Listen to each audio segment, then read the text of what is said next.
मोदी हुकूमत ने करोड़ों भारतीय शहरियों का आईनी हक छीन कर अपनी झूठी जमहूरियत का पोल खोल दिया। मोदी ने भारतीय अवाम का सामना करने के बजाय अपने खिलाफ उठने वाली आवाज़ों का सियासी वजूद ही मिटा दिया।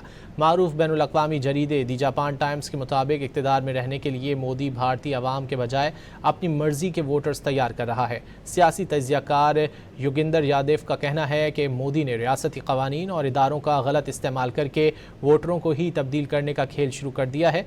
मोदी नवाज इलेक्शन कमीशन ने स्पेशल रिविजन जैसी मुतनाज़ा मुहिम की आड़ में इंतखाबी फहरिस्तों में बड़ी तब्दीली की है। फ्रांसीसी सियासी माहिर जाइल्स वेरेनियर के मुताबिक मोदी हुकूमत की जानिब से वोटर लिस्टों में अचानक तब्दीली भारतीय तारीख की सबसे बड़ी इंतखाबी धांधली है।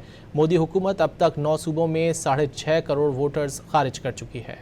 रिविजन जैसी मुतनाज़ा मुहिम की आड़ में इंतखाबी फहरिस्तों में बड़ी तब्दीली की है। फ्रांसीसी सियासी माहिर जाइल्स वेरेनियर के मुताबिक मोदी हुकूमत की जानिब से वोटर लिस्टों में अचानक तब्दीली भारतीय तारीख की सबसे बड़ी इंतखाबी धांधली है।